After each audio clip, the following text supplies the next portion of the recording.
लेंगे, धामों में घूम लेंगे तो हमारी भक्ति बन जाएगी, हमारा तप बन जाएगा। तो ये नहीं। गुरु महाराज ने इस पर एक छोटा सा प्रमाण दिया था एक बार, कि एक बार नानक जी नदी पर नहाने के लिए गए।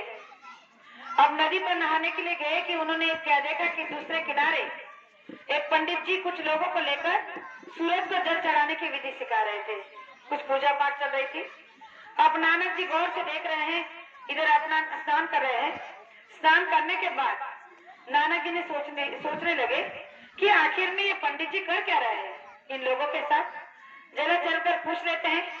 तो उस किनारे से इस किनारे आए और उन लोगों के पास जाकर पूछा कि भाई पंडित जी, आप इन लोगों को ये क्या सिखा रहे हो, क्या है ये, हम जरा जानना चाहते हैं। तो उस पंडित जी ने कहा कि अरे महात्मा जी, मैं इन लोगों को सूरज को जल चढ़ाने की विधि सिखा रहा हूँ।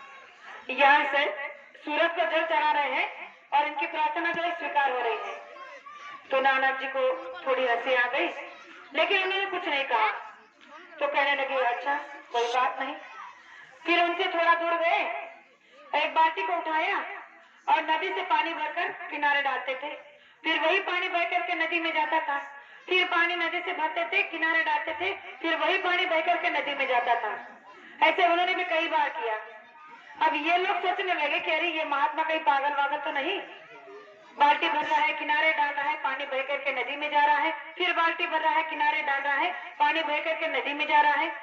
तो अब इनको भी जिज्ञासा हो गई कि जाकर इनसे पूछ ही लेते हैं। तो पंडित जी के साथ साथ जो लोग थे वो नानक जी के पास गए, कहने लगे कि अरे महात्मा, ये आप क्या कर रहे हो, बाल्टी भरते हैं, किनारे डालते हो, बह करके पानी नदी में जा रहा है। तो नानक जी ने कहा कि भाई यहाँ से 10 किलोमीटर पर मेरी खेती है और मैं उसी की सिंचाई कर रहा हूँ। अब जैसे ही नानक जी ने ये कहा तो वो लोग हंसने लगे, कहने लगे कि लगता है कि उम्र के साथ साथ आप सटिया गए हो। अरे 10 किलोमीटर भला यहाँ से पानी जाएगा? अगर आपकी खेती 10 किलोमीटर पर है और आप यहाँ किनारे पानी डालोगे तो क्या आपकी खेती की सिंचाई हो जाएगी? ये क्या बेवकूफी है? तब नानक जी ने उनसे हाथ जोड़कर कहा कि ये बेवकूफी नहीं, ये आपको समझाने का तरीका है। अरे भाई, जब मेरा पानी 10 किलोमीटर नहीं जा सकता तो आपका सूरज तक कैसे जा सकता है?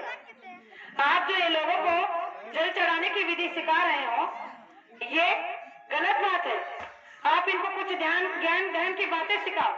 मैं ये नहीं कहता कि आप इनसे दक्षिणा मत लो, दान मत लो, इनसे पूजा पाठ मत कराओ, लेकिन विधि तो सही बताओ। जो आप कर रहे हो इससे ना आपका स्वाद, आपका भला होगा ना इनका, इससे इनका भी नुकसान है और आपका भी।